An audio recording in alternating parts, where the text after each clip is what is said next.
Hello, friends. Hi, and welcome back to another episode of the Way You're Planted podcast. If you're new here, hi, welcome. My name is Deborah. I'm your host, and I'm super thrilled and glad that you are joining me here. You're joining me today on the episode. Glad to have you here. If you're new here, hi, welcome. Make sure you subscribe to the podcast, share it with your friends and family, share it far and wide, and make sure you rate it so that I continue to be found on the Spotify algorithm or wherever it is like podcasts get found. I really should probably look into how all of that works. But yeah, I'm coming to you guys today in the month of June. We are very much approaching summer. I'm looking outside my window right now, and the trees, I suppose by the courtyard in my condo building, is just nice and tall. It's nice and sunny out, and it just feels pleasant. And I'm feeling pretty good right now, and really just grateful for the warm weather that we're having, and I plan to soak it all in as much as I can, because here in Canada we don't get our summer months are not very long, so you tend to just cherish them when they're here and try and be mindful and take it in, be in the moment for sure when summer's here. Anyway, in today's episode, though, I really just wanted to take the time to talk about something that I feel like I've touched on here and there in previous episodes, but it's something that is near and dear to my heart. And it's something that I hate to admit to myself, but I'm finally willing to admit that I have succumbed to the brain rot that is plaguing modern day society today. For a while, I felt like I was above it all. I felt like I had a sort of good handle on my social media use and consumption, but that I had better control. But I have to admit that I was sort of delusional with all of that. And lately, it just feels like I have lost control of my social media habits and use, and I can feel it affecting my cognitive function, the way I feel about myself, my ability to stay mindful and present, my ability to concentrate on tasks, my ability to get into a flow state and stay in a flow state, and also the fact that very few things are pleasurable for me now, and I find it difficult to enjoy certain things because I'm just always sort of distracted in my mind. And paradoxically, I feel like even the supposed satisfaction and the supposed dopamine hit that you're supposed to feel from these brain rotting activities, I feel like I've sort of lost access to them, and I no longer have access to them. And it's like I'm just chasing this quote unquote high that I can never grasp, in a sense. So like that's sort of what I wanted to get into today. I feel like lately I have just really been noticing myself being a bit too touchy with my phone, being a bit too scrolly on social media, needing to distract myself with podcasts when I'm on the train, walking to the train station, walking from the train station, doing things around the apartment. I just need that sort of noise, and that sort of stimulation. I've noticed that I find it very difficult to fall asleep if there's no TV background noise. I need to have the TV going, playing a show that I've seen too many times to count at this point, so I know the dialogue off the top of my head. And so I need things like that to just keep me sort of stimulated, and I can feel myself sort of being drained, more withdrawn. So that's how I have been feeling lately. And I feel like there is a lot of research that has been done into this problem of social media and digital addiction. I did a little bit of research just to figure out like what the stats were, and what I found was that around 210 million people worldwide are addicted to social media, and over 33.1 million Americans are addicted to social media, and that represents about 10% of the population. I'm sorry, I don't have any Canadian stats, but I imagine it's sort of a similar statistical makeup in Canada. Nearly 30% of American adults say they feel addicted, and approximately 82% of Gen Z believe they're addicted to social media. So this this statistic actually blew my mind. Apparently, teens spend on average 7 hours and 22 minutes online daily, sometimes exceeding 9 hours. Guys, that is like a full time. That is like me spending the equivalent of my full-time job on social media. If I find myself spending like 30 minutes or even more social media, my brain feels like mush. Like I just feel like a blob. And I cannot imagine spending upwards of 4, 5, 6 hours scrolling on social media. I can't. I'm going to talk about later in this episode what science says the effects of social media consumption and digital addiction are on our brains and other different aspects of our lives. But I just thought that was very interesting. So another interesting stat that I found is like the collective time that we all spend online is upwards of 7.5 billion hours per day. That is a lot of time we spend just on meaningless interactions, on getting triggered and picking fights with other people online. And when you start to think about all the things that we could do for ourselves, we could do for our communities, all the time we could spend on our hobbies or our interests. When you start thinking of the opportunity cost of all of that, it's kind of humbling and it's quite sad in the grand scheme of things when you sort of put all of that into perspective. So, really, what I want to talk about in this episode is to try and diagnose the problem. Like, why are we spending so much time on social media? Why is this causing our brains to feel like mush? Why do we feel more and more disconnected from ourselves, from our friends, from family, from our communities, despite the amount of time we spend in this sort of artificial, in this sort of artificial form of connection? And then I want to really spend some time in this episode providing some practical advice that I intend to continue adopting as a means to fix this digital addiction and brain rot and the effect of being so glued and so attached to the hip with our phones and our devices and our social media accounts. So that's essentially what I want this episode to focus on. I hope you take something away from it, because what I really would also like to reinforce is that this phenomenon of feeling like, you know, we're addicted to social media or addicted to our phones and we don't feel good after too much use of it is not, you're not alone in feeling that way. A lot of us, you know, from the stats I've just shared, feel that way, and we are all, I suppose, experiencing this collective struggle. And I just want to say that there is a way out. There is a way to feel better about our relationship with our devices on social media, and by extension feel better about ourselves. So let's get into it. So the first thing that I wanted to address in terms of diagnosing the problem is asking, why do we feel the need to scroll? So one of the things that I want to start with in terms of diagnosing the problem is just asking and answering the question, why do we feel the need to scroll? And one of the first things that comes to mind is the fact that scrolling has just sort of become a habit. Because of a dopamine driven feedback loop, as well as the cue routine reward habit loop that sort of facilitates this compulsive behavior.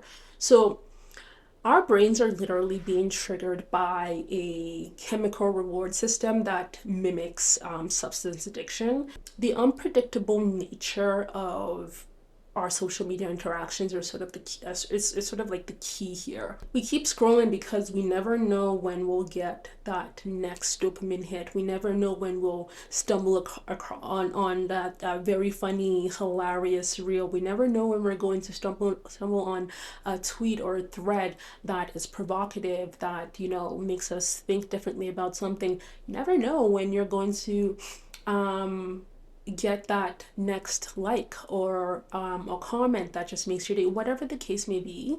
There is an inherent unpredictability about social media use that just makes you want to just keep scrolling, keep moving on to the next thing, next video, next tweet, whatever the case may be. And we can't always identify when that is happening because it's not just a behavioral thing, it's also a neurological thing. The just one more scroll or whatever feeling is real science and not a character flaw. Another thing is that the desire to scroll is informed by the habit loop, and the habit loop consists of 4 steps. Step 1 is a cue that triggers the brain, which activates the craving or the motivation, and this then creates the response, which is the habit or routine itself, and then this then leads to the reward, which is the dopamine release that I was talking about. So the more we repeat a habit or a routine, the more ingrained and unconscious it becomes because of this feedback loop. And I feel like so many like personal development books have covered this the power of habit and how automatic habits can become after a certain point. The habit loop itself is sort of like a neutral thing, but what the routine itself is could be what is defined as the bad or the good habit. And there's so many books that have talked about the power. I'm actually looking at one of the books right now in my bookshelf. It's The Power of Habit by Charles Duhigg, that talks about, how habits can be transformative, whether for good or for worse. And so when it comes to just desire to scroll, it's not just like about willpower. You can't willpower yourself away from choosing not to scroll. Habits become, because of this loop, neurologically encoded into our brains. We're literally not really thinking about it when we engage in this habit. We're just doing it. It's sort of automatic. It's like brushing your teeth. You just sort of go through the motions. Sometimes I find myself like picking up my phone over and over again. It's like, why am I picking up my phone within minutes? Nothing has changed since the last 5 minutes that I picked up my phone to check or to scroll to see if there's a notification coming. Whatever the case may be, it's a habit. That there must have been some cue in my environment that led me to decide that, oh, I need to pick up my phone, which is the routine, open social media or whatever, to then seek that reward, which is the dopamine hit. And I've kind of nailed down the fact that the cue for me sometimes is when I'm bored, or when I'm procrastinating and trying to do something, or when I'm running away from something internally or emotionally that I don't want to deal with. Which brings me to my next point. Sometimes we scroll because it's a means to avoid sitting with ourselves. It's a means to escape uncomfortable emotions. It's a form of distraction or procrastination or whatever the case may be. During periods of stress, loneliness, emotional discomfort, social media use can function as a form of short-term coping mechanism, as a way to numb our pain, to distract ourselves from whatever it is that we are dealing with in our current realities. However, while this strategy may be beneficial or useful or may work in the short term because, again, of that dopamine hit at the end of that habit loop, repeated reliance on social media as a coping mechanism, as a means to distract, can interfere with emotional regulation and reduce our awareness of our internal states. If instead of sitting with certain sadness or discomfort or anger or whatever it is that you're feeling, instead of doing that, you go onto social media to scroll away the sadness or pain, you never really learn to interrogate why you're feeling the way you're feeling. And you just sort of become stunted, and you sort of reach to this artificial interaction via social media to satisfy or to help heal or address whatever it is that you're dealing with. But the unfortunate reality is that it really can't. It's just a distraction. You can only address whatever emotional dysregulation you're feeling by sitting with that emotion, by journaling about it, by crying, by engaging in some form of movement, by meditation, not by seeking to distract yourself in the short term through social media scrolling. What you're doing is that you're training yourself to equate uncomfortable emotions to scrolling. And what that does in the long term is that it undermines your ability to be able to sit still with difficult emotions. Another reason why we scroll the way we do, why the problem is because is quite systemic, is built in to the platforms, the technology themselves. So features that tech companies intentionally built into social media include the ability to scroll endlessly, and this, as we all know, is known as the infinite scroll. It also includes algorithms that deliver curated content, short video clips, and push notifications. Do y'all remember, like, back in the days when Instagram and Facebook, where with Facebook you'd hit the end of your wall, like you'd come in maybe like once or twice a day just to see what your friends have posted, and there would always be an end. Same thing with Instagram, where you would only on your homepage just see what your friends and followers have posted, and there was always an end, so you were not scrolling forever and ever. But that is no longer the case, and that's by design. Was not accidental, was very much intentional and thought through. So recent court cases have confirmed that these tech companies knowingly and intentionally engineer their products for addiction by building in features that keep people, particularly vulnerable children and youth, coming back for more. And these companies' motivations are clear. It's the one thing that seems to is the one thing that has gotten us to where we are as a society. It's profit and it's money, and it's maximizing profits for shareholders and CEOs and whomever. So these companies invest significant resources into creating, innovating, developing, and perfecting their platforms to induce increased user engagement. Engagement is king. Engagement is really the KPI that they're trying to measure. And by KPI, I mean key performance and indicator. And also by tailoring content to like the extremes, by tailoring content that will get your rage up, that will get you triggered, that will get you upset, they are essentially tricking their audiences into spending more time on the platforms, engaging, interacting with other users, other accounts, interacting with content, fighting with people in the comment section, whatever the case may be, anything to ensure that your eyes are continually glued to the whatever platform it may be. And evidence from internal communication and platform design strategies suggests that these social media companies are very aware of the risks that the algorithm, the engineering of these platforms pose to users, but to just don't give a shit because engagement equals more money for them. So I want to quickly talk about the science-based research around social media usage, brain rot, and cognitive decline.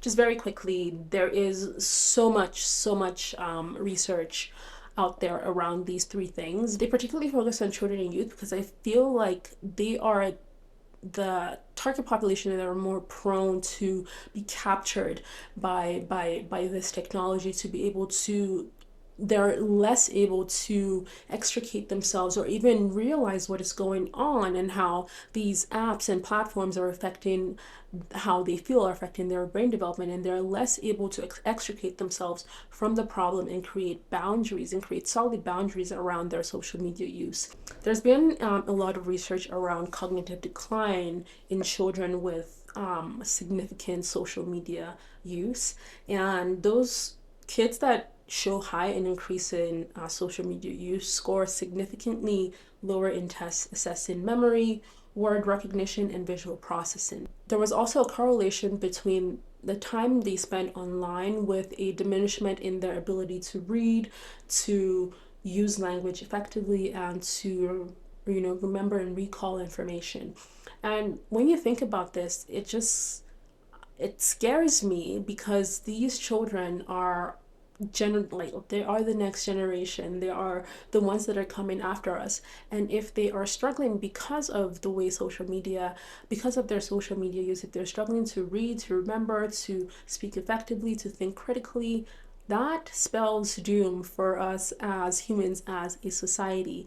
And I think we really have a duty of care to keep these vulnerable kids and populations in mind and regulate how social media is, how they use social media. I don't think I need to say much, but I am definitely all in for a social media ban for kids under a certain age. But this is not the time and place to talk about that.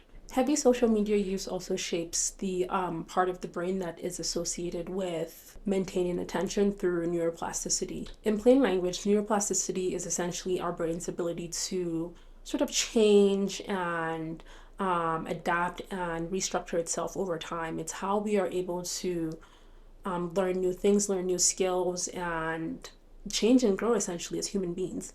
And what research has found is that heavy social media users need to exert more effort to remain focused, and they tend to perform worse on cognitive tests. And this kind of goes back to what I was saying about how I find it so difficult to maintain my concentration on a single task, to remain focused on a single task. I feel the need, because like when you're working on a single task, you don't get that like dopamine hit that is sometimes that you would associate with, scrolling social media real quick and finding something funny or something that you can engage with.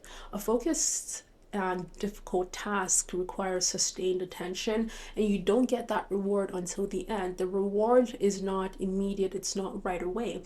It's you grind for a while and then you get the reward at the end. And I think what's happening is that because our brains have sort of shaped and transformed so much by the constant need to be scrolling, our brains are less able to sit with the challenge of a difficult task or whatever it may be through focused attention, and so it just becomes way more difficult and way more challenging to do. And it sort of makes sense. But I think the beautiful thing about neuroplasticity is that you can, because our brains are so malleable, you can always unlearn this habit and change the cue and the reward, and the cue and the routine and the reward loop that I was talking about at the beginning there, so that you're better able to maintain sustained attention on whatever task it is that you need to do. Social media platforms also bombard users with constant information, and it overloads our cognitive resources. And what that ends up doing is that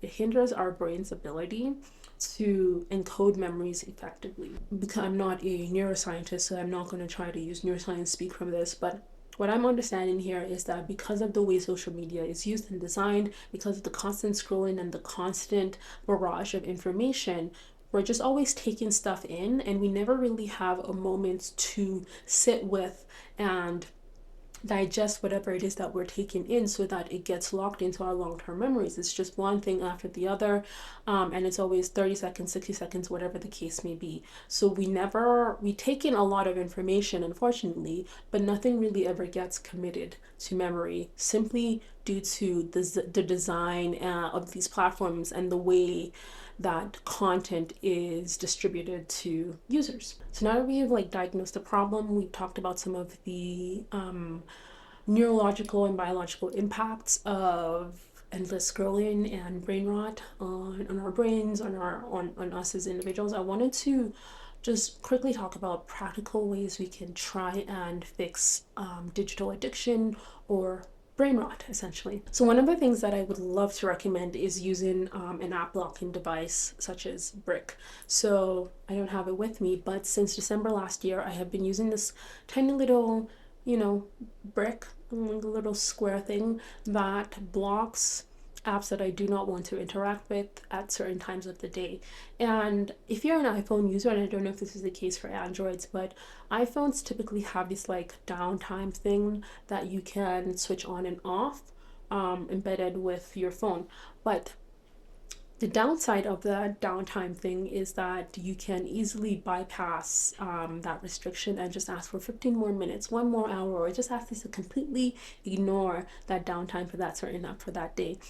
But with the brick is a physical device, and there's like it creates a physical restriction essentially. In order for you to unbrick your device or unbrick your app, you have to physically actually have to go tap your phone against that brick to get certain apps to start working. So it creates a resistance because you have to get up and actually do something. You're less likely to want to unbrick your Instagram or TikTok or whatever and scroll endlessly when it's supposed to be focused time and you're supposed to be focused on work. So I would encourage using something like that. I've been using that since December last year, and I've loved it, and I've recommended it to friends and colleagues. My best friend was actually telling me the other day about how much of a game changer it has been, and she's glad that I recommended it to her. So that's one thing that I would recommend using as a way to minimize the amount of time you spend on these apps.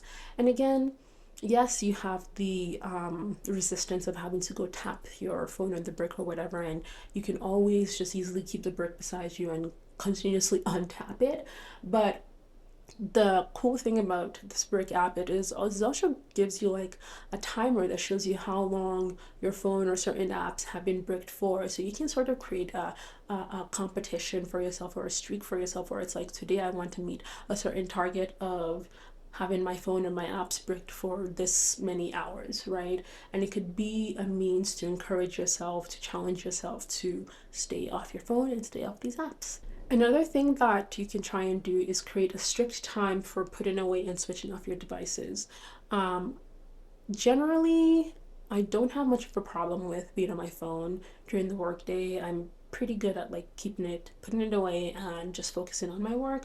But I find that I struggle the most at night and in the morning, like first thing in the morning, just making sure that I'm not playing on my phone for too long at bedtime, and turning off my phone or putting my phone away at a certain time so that I can go to bed and just not get sucked into an endless scroll. And before I know it, it's like midnight and I'm still awake. And this brings me to my next solution or habit or things to just try and incorporate, which is making sure that I leave all of my devices outside of my bedroom.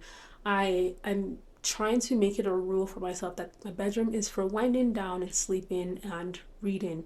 I want my bedroom to be a place where I can engage in non-digital activities. I can engage in my hobbies. I can read. I want to create a habit loop of, associating my bedroom with, just resting, relaxing, and not being on my phone. And also, in doing this, I also want to ensure that by keeping my devices outside of my bedroom, I'm not, when I wake up, tempted to go to my phone and start scrolling first thing in the morning, because that is a great way to set yourself up for sort of a miserable day when the first thing you're doing is just bombarding yourself with information from a bunch of random people online. Another thing that I've been doing is using the Pomodoro method to help me get through work or focus tasks throughout the day. And if you don't know what the Pomodoro method is, it's essentially a way of focusing on your work by doing focused work for 20, 25 minutes, 30 minutes, or whatever the case may be, and taking 5 to 10 minute breaks, doing that, repeating that cycle, and then you take a long break and then you repeat the cycle again. And what I find is that it really helps me lock in, because I'm like, oh, I have to make sure that I maybe do 50% of this task or whatever by the end of my first Pomodoro session, and then I can take a 5 minute break to really like decompress, take a breath, move my body, stand up, shake my legs out or whatever before I start the next round. And that might also be a time where I allow myself to check my phone, check notifications, see if I missed messages or whatever the case may be. So I found that to be really useful as a means of maintaining focus throughout my workday. And another thing that you can do is try and take up tactile hobbies that do not require you being on your phone or on your devices. Hobbies like crocheting, knitting, scrapbooking, maybe going on walks, going outside, maybe writing with actual pen and paper. And just so many different things. There's so many different interests that you can take on without needing to use a device or be on your phone that are just quote unquote analog. And finally, one practical solution that I have to offer, and I think this is sort of where it comes down to, where it all comes back to, is being able to practice mindfulness, and practice mindfulness in a way that makes sense for you, in a way that works for you. That may be through meditation, through breath work, through moving your body, through yoga, Pilates, or going out for a walk in nature without your phone or without listening to a podcast to distract you, and just being in the moment and appreciating life for what it has to offer at this given point. I think that is such a great way to just remove ourselves from the endless, useless, really, information that social media is trying to shove down our throats. Anyway, that's pretty much all I have to share for today's podcast episode, and I want to leave with a final note, and that is the fact that this shift, this change will be really, really, really, really hard. You'll probably fail again and again, but it's so important that you keep trying, that you keep getting up, and that you keep trying to cure yourself of this affliction that has befallen all of us collectively as a society that we didn't really see coming, we didn't really ask for, but I do feel like we will get out of eventually with a great deal of effort. It's not impossible, it's going to be hard, but we can do it. Anyway, that's all that I have to share for today's episode. Thank you so much for spending the last 30 something minutes with me. I appreciate you, and make sure to subscribe to the podcast if you haven't yet. Rate this podcast, share it with your friends and family. I really appreciate that. It means a lot to me. But thanks so much for being here. I appreciate you, and I can't wait to talk to you next time in another episode. But until then, take care and goodbye.